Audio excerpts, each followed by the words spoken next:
नमस्कार। आचार्य रामचंद्र शुक्ल की पुस्तक हिंदी साहित्य का इतिहास, इस ग्रंथ का अध्ययन हम कर रहे हैं। इसकी शुरुआत हम पिछले 2 वीडियो में कर चुके हैं।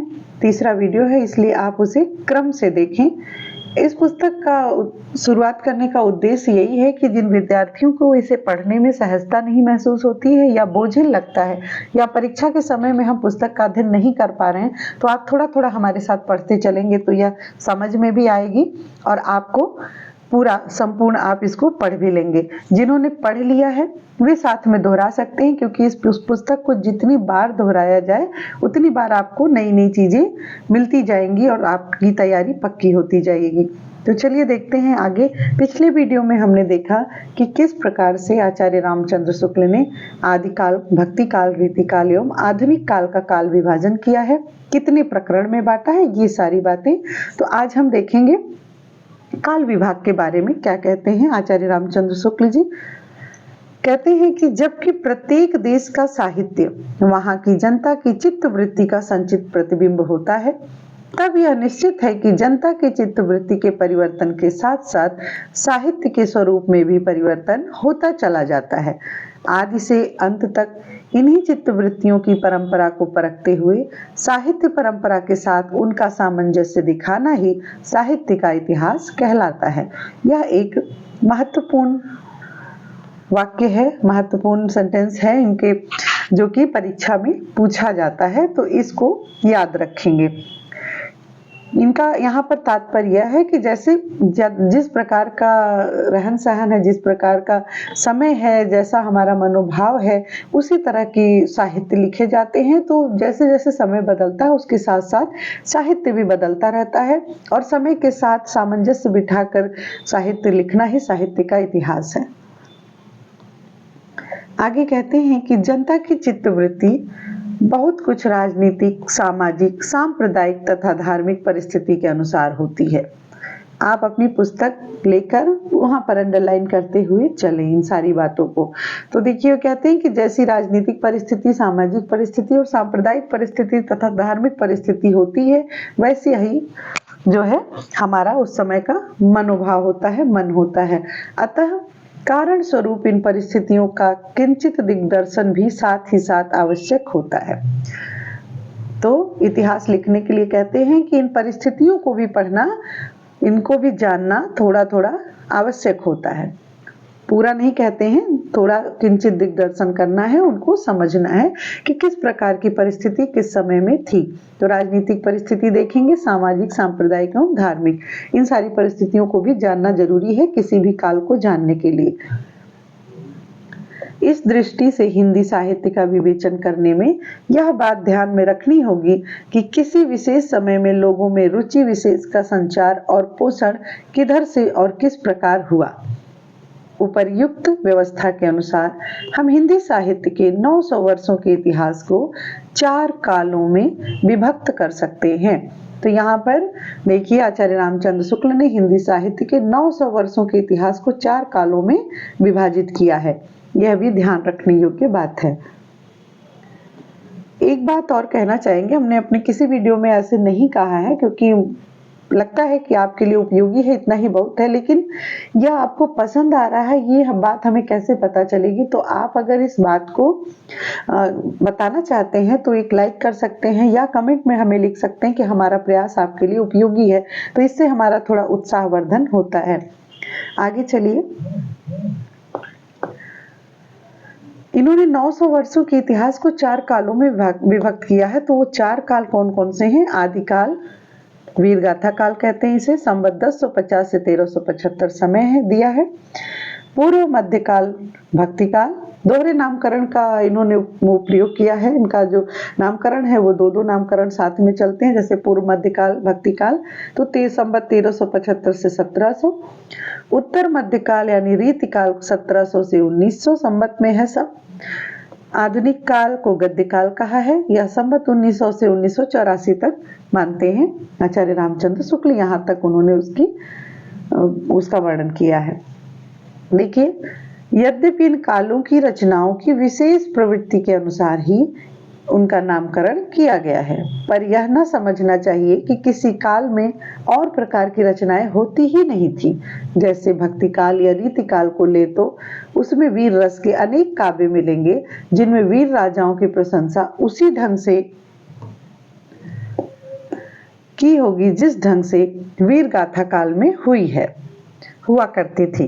तो देखिए यहाँ शुक्ल जी कह रहे हैं कि ऐसा नहीं कि भक्ति काल में वीर रस की कविताएं नहीं मिलेंगी या रीति काल में भक्ति काल की रचनाएं नहीं मिलेंगी, लेकिन अतः प्रत्येक काल का वर्णन इस प्रणाली पर किया जाएगा कि पहले तो उक्त काल की विशेष प्रवृत्ति सूचक उन रचनाओं का वर्णन होगा जो उस काल के लक्षण के अंतर्गत होंगी। पीछे संक्षेप में उनके अतिरिक्त और प्रकार की ध्यान देने योग्य रचनाओं का उल्लेख होगा। यहाँ पर कहते हैं कि हर तरह की रचनाएं तो मिलेंगी, लेकिन सबसे पहले तो हम उन रचनाओं को रखेंगे जो उस काल के अनुसार होगी। जैसे भक्ति काल में अधिकतर भक्ति की ही रचनाएं लिखी गई हैं, तो पहले उसी का वर्णन करेंगे, क्योंकि जो थोड़ी थोड़ी और तब प्रकार की रचनाएं हैं उसको हम बाद में देखेंगे। तो चलिए शुरुआत हो गया है आदिकाल का। प्रकरण 1 पिछले वीडियो में बताया था हमने कि आदिकाल को कितने प्रकरण में बांटा है। तो प्रकरण 1 में देखिए सामान्य परिचय रखा गया है। इसमें कहते हैं शुक्ल जी की प्राकृत की अंतिम अपभ्रंश अवस्था से ही हिंदी साहित्य का आविर्भाव माना जा सकता है। प्राकृत की अंतिम अपभ्रंश अवस्था से वे हिंदी साहित्य का आविर्भाव मानते हैं। उस समय जैसे गाथा कहने से प्राकृत का बोध होता था, वैसे ही दोहा या दूहा कहने से अपभ्रंश या प्रचलित काव्य भाषा का पद्य समझा जाता था। अपभ्रंश या प्राकृताभास हिंदी के पद्यों का सबसे पुराना पता तांत्रिक और योग मार्गी बौद्धों की सांप्रदायिक रचनाओं के भीतर विक्रम की 7वीं शताब्दी के अंतिम चरण में लगता है। आगे देखिए, मंजू और भोज के समय संवत 1050 के लगभग में तो ऐसी अपभ्रंश या पुरानी हिंदी का पूरा प्रचार शुद्ध साहित्य या काव्य रचनाओं में भी पाया जाता है। यह मंजू नहीं मुंज था। अतः हिंदी साहित्य का आदिकाल संवत 1050 से लेकर 1375 तक, अर्थात महाराज भोज के समय से लेकर हम्मीर देव के समय की कुछ पीछे तक माना जा सकता है। कब से मानते हैं आदिकाल का समय? महाराजा भोज के समय से लेकर हम्मीर देव के समय के कुछ पीछे तक। यद्यपि जनश्रुति इस काल का आरंभ और पीछे ले जाती है और संवत 770 में भोज के पूर्व पुरुष राजा मान के सभासद पुष्य नामक किसी बंदी जन का दोहों में एक अलंकार ग्रंथ लिखना बताती है। ये जो है शिव सिंह सरोज में यह बात मिली हुई है, पर इसका कोई प्रमाण उपलब्ध नहीं है। शुक्ल जी कह रहे हैं कि वैसे तो हम 1050 से 1375 इसे मानते हैं, लेकिन कुछ विद्वान इसे और पीछे से मानते हैं और पहले से मानते हैं। और कब से मानते हैं? भोज के पूर्व पुरुष यानी भोज के पहले जो राजा थे, राजा मान के सभासद किसी पुष्य नामक कवि को मानते बंदीजन, जिन्होंने दोहों में एक अलंकार ग्रंथ लिखा था। तो वहां से मानते हैं कि आदिकाल के साहित्य की शुरुआत हुई थी, लेकिन इसका कोई प्रमाण नहीं है। आदिकाल की इस दीर्घ परंपरा के बीच प्रथम 150 वर्ष के भीतर तो रचना की किसी विशेष प्रवृत्ति का निश्चय ही नहीं होता है। धर्म, नीति, श्रृंगार, वीर सब प्रकार की रचनाएं दोहों में मिलती हैं। इस अनिर्दिष्ट लोक प्रवृत्ति के उपरांत जब से मुसलमानों की चढ़ाइयों का आरंभ होता है, तब से हम हिंदी साहित्य की प्रवृत्ति एक विशेष रूप में बढ़ती हुई पाते हैं। राजाश्रित कवि और चारण जिस प्रकार नीति, श्रृंगार आदि के फुटकल दोहे राजसभाओं में सुनाया करते थे, उसी प्रकार अपने आश्रयदाता राजाओं के पराक्रमपूर्ण चरित्रों या गाथाओं का वर्णन भी किया करते थे। तो यहाँ पर क्या कह रहे हैं कि पहले जो आदिकाल की शुरुआत हुई थी, तो प्रथम 150 वर्ष तक तो कुछ पता ही नहीं चलता है कि किस तरह के काव्य की अधिकता है और नहीं है, क्योंकि हर तरह के काव्य लिखे जा रहे थे दोहों में। किंतु जब मुसलमानों की चढ़ाइयाँ हुई, तब से जाके ये एक रास्ता बनता है, वीर गाथात्मक जो रचनाएं हैं वे लिखी जाती हैं। और राजाश्रित का विचारण इस प्रकार से वो अपने श्रृंगार आदि के फुटकल दोहे वो तो सुनाया ही करते थे। बाकी सबसे ज्यादा क्या करते थे, उनके पराक्रम का, उनके गाथाओं का वर्णन किया करते थे। यही प्रबंध परंपरा रासों के नाम से पाई जाती है, जिसे लक्ष्य करके इस काल को हमने वीर गाथा काल कहा। कौन सी प्रबंध परंपरा? जो पराक्रम पूर्ण चरित्रों या गाथाओं का वर्णन करते थे उनके राजाश्रित कवि, उसी परंपरा की वजह से इन्होंने इसे वीर गाथा काल कहा है। दूसरी बात इस आदिकाल के संबंध में ध्यान देने की है कि इस काल की जो साहित्यिक सामग्री प्राप्त है उसमें कुछ तो असंदिग्ध है और कुछ संदिग्ध है। असंदिग्ध सामग्री जो कुछ प्राप्त है उसकी भाषा अपभ्रंश अर्थात प्राकृताभास, प्राकृत की रूढ़ियों में बहुत कुछ बद्ध है, हिंदी है, मतलब प्राकृताभास हिंदी है।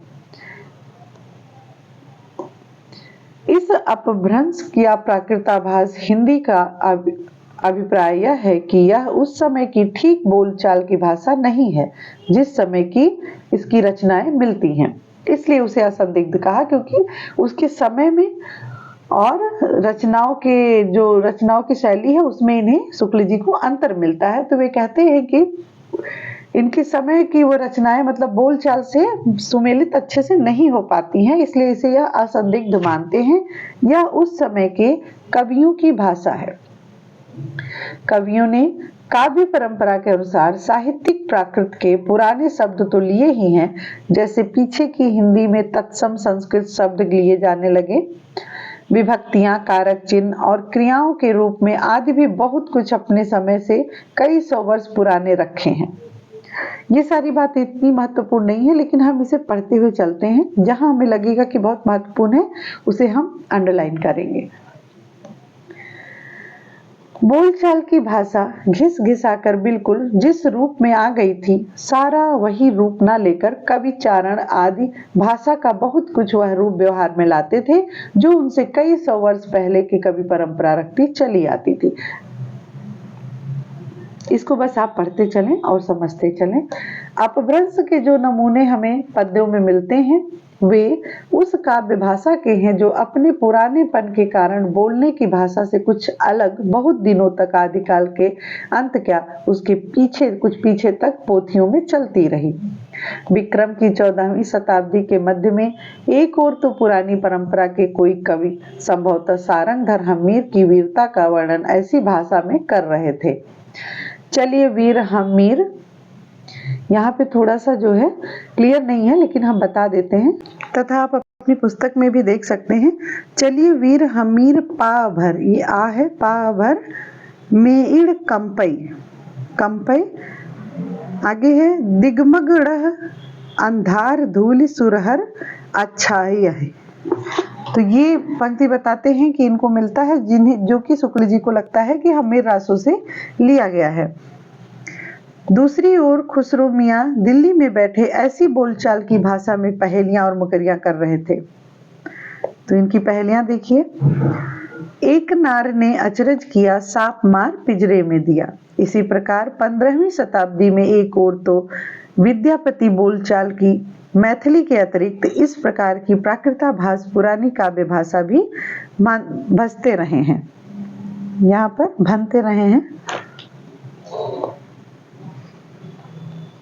देखिए विद्यापति का है, बाल चंद विज्जा वही भाषा, दुह नहीं लग गई दुज्जन हासा। ये सारी पंक्तियों को भी आप याद रखेंगे, विद्यापति की है। जहाँ पे भी हम अंडरलाइन कर रहे हैं, रेखांकित कर रहे हैं, वो महत्वपूर्ण है, अति महत्वपूर्ण है, बाकी महत्वपूर्ण तो सब कुछ है। और दूसरी ओर कबीरदास अपनी अटपटी बानी इस बोली में सुना रहे थे। आगिन जो लागी नीर में कंदो जलिया झाड़, उत्तर दक्षिण के पंडिता रहे विचार विचार। कबीरदास की है। सारांश यह कि अपभ्रंश की यह परंपरा विक्रम की 15वीं शताब्दी के मध्य तक चलती रही। यहाँ पर जो उद्देश्य है शुक्ल जी का बताने का कि किस प्रकार अपभ्रंश जो है आदिकाल में चल रही थी। एक ही कवि विद्यापति ने दो प्रकार की भाषा का व्यवहार किया है, पुरानी अपभ्रंश भाषा का और बोलचाल की देसी भाषा का। इन दोनों भाषाओं का भेद विद्यापति ने स्पष्ट रूप से सूचित किया है। यहाँ पर देखिए कहा है कि देसिल बयाना सब जन मिठा तय तैसन जपो अवहट्टा। ये विद्यापति की पंक्ति है, बहुत ही महत्वपूर्ण पंक्ति है, बार बार पूछी गई है। यहाँ शुक्ल जी कहते हैं कि वे अपभ्रंश भाषा और बोलचाल की देसी भाषा दोनों को लेकर चलते हैं, और यहाँ पे कहते हैं देसिल बयाना सब जन मिठा, अर्थात देसी भाषा जो कि बोलचाल की भाषा है सबको मीठी लगती है। इससे वैसा ही अपभ्रंश मतलब देसी भाषा से मिला हुआ मैं कहता हूँ।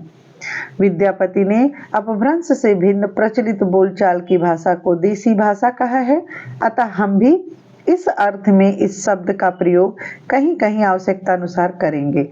इस आदिकाल के प्रकरण में पहले हम अपभ्रंश की रचनाओं का संक्षिप्त उल्लेख करके तब देश भाषा की रचनाओं का वर्णन करेंगे। तो सबसे पहले वे क्या करते हैं, आचार्य रामचंद्र शुक्ल प्रकरण 2 में अपभ्रंश काव्य को लाते हैं, उसके बाद वे देश भाषा एवं वीर गाथा को बताते हैं। चलिए देखते हैं आगे।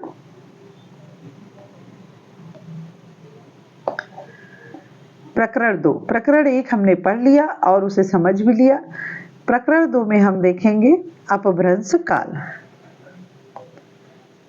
क्योंकि क्या हुआ था, अपभ्रंश में दो तरह की भाषाएं मिलती हैं आदिकाल में, माफ कीजिएगा, आदिकाल में हमें दो तरह की भाषाओं का प्रयोग मिलता है, एक तो अपभ्रंश भाषा और दूसरा देश काल की उस समय की भाषा जो कह सकते हैं कि लोक की भाषा थी, जिसे वीरगाथात्मक भाषा भी कह सकते हैं। तो इन दोनों को अलग अलग प्रकरण में रखा है शुक्ल जी ने। कहते हैं कि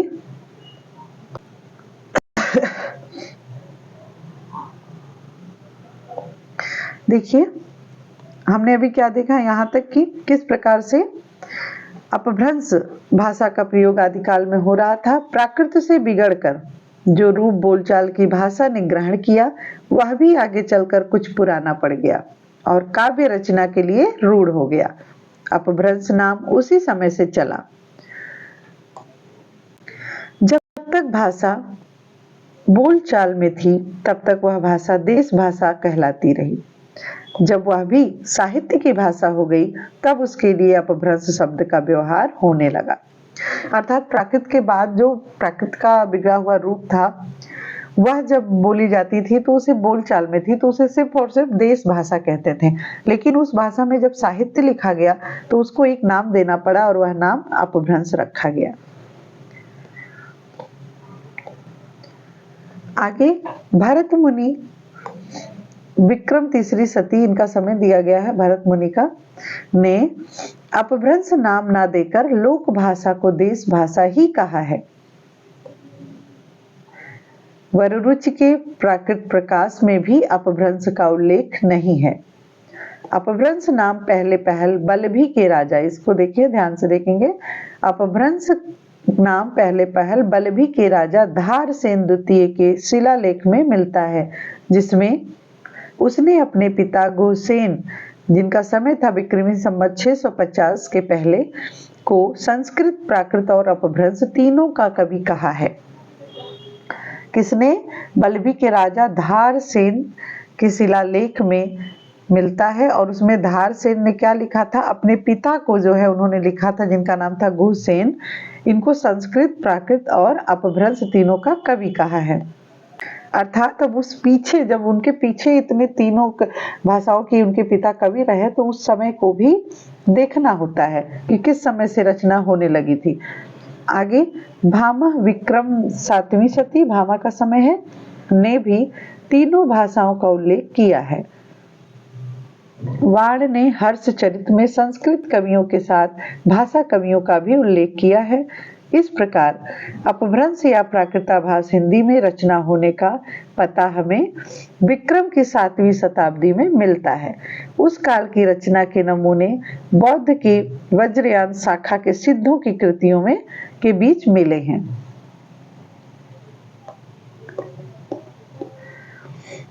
संवत 990 में महत्वपूर्ण है। संवत 990 में देवसेन नामक एक जैन ग्रंथकार हुए।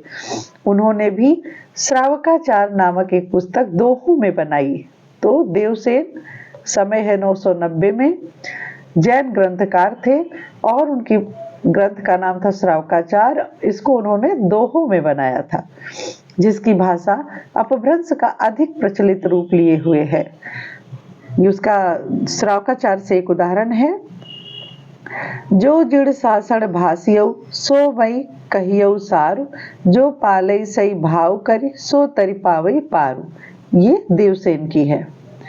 इन्हीं देवसेन ने दब्ब सहाव प्रयास, जिसका शुद्ध रूप देखें तो द्रव्य स्वभाव प्रकाश होगा, नामक एक और ग्रंथ दोहों में बनाया था, जिसका पीछे से माइल धवल ने गाथा या साहित्य की प्राकृत में रूपांतर किया। तो एक बार और देखते हैं कि देवसेन का जो अभी हमने श्रावकाचार देखा, इन्होंने ही दब्ब सहाव नाम प्रयास नाम से एक और ग्रंथ दोहे में बनाया और बाद में इसका जो है अनुवाद किसने किया? माइल धवल ने। नोट करते रहिएगा, प्राकृत में किया। वो क्या था? अपभ्रंश में था, इसका ये प्राकृत में।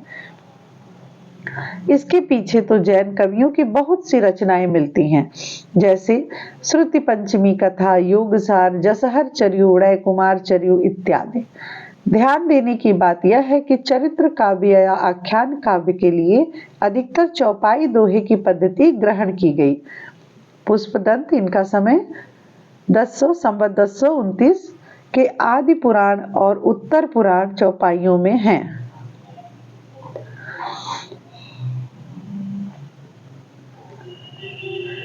उसी काल के आसपास का जसहर चर्यु, जिसे शुद्ध रूप इसका होगा यशधर चरित्र, ये भी चौपाइयों में रचा गया है। जैसे बिड़ु धौलेड़ सयड़ु की हलई, एक बार फिर से देखेंगे। बिड़ु धौलेड़ सयड़ु की हलई, बिड़ु जीवेड़ देहु की चिल्लई, बिड़ु जीवेड़ मोक्ष को पावई, तुम्हारी सुख किम अपई आवई। ये जो है जसहर चर्यु का चौपाई है।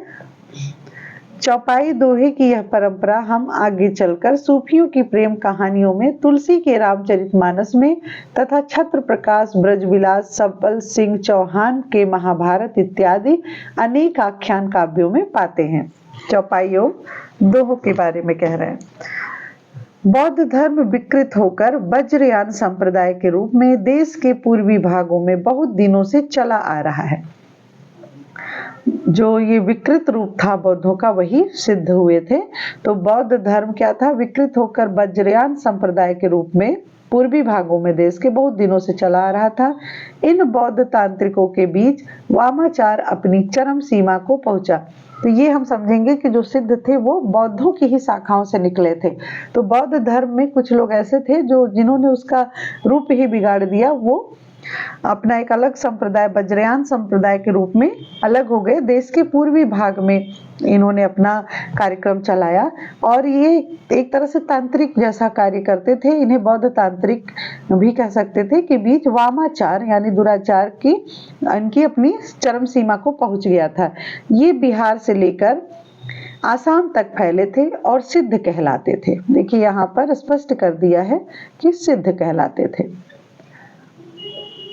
तो सिद्धों को बौद्धों से ही निकला हुआ माने, वे अलग नहीं थे। 84 सिद्ध इन्हीं में हुए हैं, जिनकी परंपरागत स्मरण जनता को अब तक है। इन तांत्रिक योगियों को लोग अलौकिक शक्ति संपन्न समझते थे। उस समय की जो जनता थी वो उनको अलौकिक शक्ति संपन्न समझती थी। ये अपनी सिद्धियों और विभूतियों के लिए प्रसिद्ध थे। राजशेखर ने कर्पूर मंजरी में भैरवानंद के नाम से एक ऐसे ही सिद्ध योगी का समावेश किया है। इस प्रकार जनता पर इन सिद्ध योगियों का प्रभाव विक्रम की 10वीं सदी से ही पाया जाता है, जो मुसलमान के आने पर पठानों के समय तक कुछ न कुछ बना रहा। बिहार के नालंदा और विक्रमशिला नामक प्रसिद्ध विद्यापीठ इनके अड्डे थे। सिद्धों के अड्डे क्या थे? बिहार का नालंदा और विक्रमशिला। ये विद्यापीठ अर्थात विश्वविद्यालय कह लें, वे इनके अड्डे थे। बख्तियार खिलजी ने इन दोनों स्थानों को जब उजाड़ा तब ये तितर बितर हो गए। बख्तियार खिलजी ने, जब मुसलमानों का आक्रमण शुरू होता है देश पे और बहुत कुछ वो लोग लूटने उजाड़ने लगते हैं, उस समय ये दोनों स्थानों को भी उन्होंने तहस नहस किया था। तब क्या हो गया, तब सिद्ध तितर बितर हो गए। बहुत से भोट देश, अन्य देश चले गए। भोट देश अर्थात नेपाल। 84 सिद्धों के नाम ये हैं। इसमें देखिए 84 सिद्धों के नाम दिया है, इन्हें भी हम पढ़ेंगे। एक बार सरसरी निगाह से पढ़ लेते हैं, कुछ महत्वपूर्ण है उनको रेखांकित करेंगे। सबसे पहले तो लुइपा। तो सबसे पहले एक प्रश्न बनता है कि आचार्य शुक्ल ने सबसे पहले अपनी पुस्तक में किस सिद्ध का जिक्र किया है, तो वे लुइपा है। ये क्रम से नहीं है, ये उनकी जो है प्रसिद्धि के आधार पर दिया गया है। लुइपा, लीलापा, विरूपा, डोभिपा, सबरीपा, सरहपा, कंकालीपा, मीनपा, गोरक्षपा, चौरंगीपा, वीणापा, सातीपा, तंतीपा, चमरीपा, खड्गपा, नागार्जुन, कण्हपा, कर्णरिपा, थगनपा, नारोपा, सीलोपा, तिलोपा, छत्रपा, भद्रपा, दोखंदीपा, अजोगीपा, कालपा, धोभोपा, कंकड़पा, कमरपा, डेगीपा, भदेपा, तंघेपा, कुकुरीपा, कुचिपा, धर्मपा, महीपा, अचितिपा, भल्लपा, नलिनपा, भुसुकुपा, इंद्रभूति, मेकोपा, कुठालीपा, जालंधरपा, राहुलपा, घरबरीपा, धोकरीपा, मेदिनीपा, पकजपा, घंटापा, जोगीपा, चेलुकपा, गुंडरीपा, लुचिका, निर्गुड़ीपा, जयांत, चरपटीपा, चंपकपा, भिखनपा, भलिपा, कुमरीपा, चौरीपा, मणिभद्रा, कनखलापा, कलकलपा, कंतालीपा, धहुरीपा, उधरीपा, कपालपा, किलपा, सागरपा, सर्वभक्षपा, नागबोधिक, धरिकपा, पुतुलिपा, पनहपा, कोकालीपा, अनंगपा। यहाँ पर देखिए ये 2 योगिनी, यहाँ पे 3 योगिनी है, इसके आगे हम देखेंगे। एक तो मणिभद्रपा, दूसरा कनखलापा और तीसरी है लक्ष्मीकरा, समुदपा, भलिपा। तो ये 84 सिद्ध है। तो इसमें तो हमको सबको नहीं पढ़ना है, जो मुख्य उन सिद्ध हैं उनके बारे में शुक्ल जी ने आगे चर्चा की है, उन्हीं को पढ़ना है। बाकी नाम एक बार हम जान लेते हैं, क्योंकि कई बार होता है कि ऐसे भी प्रश्न आ जाते हैं कि इनमें से सिद्धों में कौन नहीं है, तो हम अगर इसको देखे रहेंगे तो हमें ध्यान में जरूर आ जाएगा। मणिभद्रपा, कनखलापा, लक्ष्मीकरा, ये योगिनी अर्थात स्त्री सिद्ध हैं। यहाँ देखिए जो पा शब्द लगा है उसको कहते हैं कि पा आदरार्थक पाद शब्द है, ये आदर के रूप में लगाया गया है। इस सूची के नाम पूर्वापर कालानुक्रम से नहीं हैं, इनमें से कई एक समसामयिक थे। यहाँ पर स्पष्ट किया शुक्ल जी ने कि यह काल क्रम अनुसार नहीं है, अर्थात जन्म समय को लेकर नहीं लिखा गया, ये बस बता दिया गया उनके प्रसिद्धि के आधार पर। वज्रयान शाखा में जो योगी सिद्ध के नाम से प्रसिद्ध हुए, वे अपने मत का संस्कार जनता पर भी डालना चाहते थे। इससे वे संस्कृत रचनाओं के अतिरिक्त अपनी बानी अपभ्रंश मिश्रित देश भाषा या काव्य भाषा में भी बराबर सुनाते रहे। तो क्या करते थे वे जनता को अपनी बातों में लेना चाहते थे, अपने तंत्र मंत्र में उलझाना चाहते थे, और इसलिए उन्होंने क्या किया, देश भाषा या देश भाषा काव्य का भी प्रयोग किया, क्योंकि ताकि वे जनता तक पहुंच सके। उनकी रचनाओं का एक संग्रह पहले महामना हरप्रसाद शास्त्री ने बंगला अक्षरों में बौद्ध गानाओ दोहा, महत्वपूर्ण है, बौद्ध गानाओ दोहा के नाम से हरप्रसाद शास्त्री ने बंगला अक्षरों में क्या किया था, सिद्धों की रचनाओं का एक संग्रह किया था, के नाम से निकाला था। पीछे त्रिपिटकाचार्य राहुल सांकृत्यायन जी भोट देश में जाकर सिद्धों की और बहुत सी रचनाएं लाए। सिद्धों में सबसे पुराने सरह यानी सरोज वज्र भी इन्हें कहते हैं, सरहपा भी कहते हैं, हैं जिनका काल डॉक्टर विनय तोष भट्टाचार्य ने विक्रम संवत 690 निश्चित किया है, उनकी रचना के कुछ नमूने नीचे दिए जाते हैं। तो यहाँ कुछ बातें महत्वपूर्ण मिली। एक तो हमने देखा कि जो सिद्धों में योगिनियां हैं, स्त्रियां हैं, उनके नाम ध्यान रखेंगे, बाकी महत्वपूर्ण सिद्धों को आगे पढ़ेंगे। इसके अलावा जो है कहते हैं कि बौद्ध गाना और दोहा नाम से हरिप्रसाद शास्त्री ने बंगला की रचनाओं का एक संग्रह किया है, सिद्धों की रचनाओं का एक संग्रह किया है बंगला अक्षरों में। तथा राहुल सांकृत्यायन ने भी भोट देश जाके तिब्बत, भोट देश जहाँ तिब्बती लोग रहते हैं, बौद्ध को मानने वाले रहते हैं, नेपाल हो गया, इन सारे देश जाकर सिद्धों की और बहुत सी रचनाओं को सब संग्रहित करते हैं। और सिद्धों में सबसे पुराने कौन है? सरहपा हैं। तथा विनय तोष भट्टाचार्य ने सिद्धों का समय क्या माना है? संवत 690। इतनी बातें इसमें महत्वपूर्ण हैं। आगे देखते हैं, थोड़ा सा ही और देखेंगे, इसके बाद अगली वीडियो में देखेंगे, ताकि ये बहुत बड़ा ना हो और आप भी इसे रोज पढ़ते चले हमारे साथ। और यह हम प्रतिदिन प्रयास करेंगे कि इस पर एक वीडियो आए, ताकि हम इसे जल्द ही समाप्त करें और फिर से दोहराने का प्रयास करें। अंतर साधना पर जोर और पंडितों को फटकार। पंडित साल सत बखाड़ई, देहई बुद्ध बसंत न जाड़ई। अमड़ा गमड़ तेन बिखंडी, तो जय भड़ई हव पंडिय। यह पंक्ति किसकी है? यह सरहपा की है। सरहपा सिद्ध लोग का क्या था कि ये लोग जो है अधिकतर उन रूढ़ियों का खंडन करते थे, जो धर्म आडंबर करने वाले थे, पंडित लोग थे, उन सभी को जो है उनका खंडन करते हुए व्यंग करके ये लिखा गया है।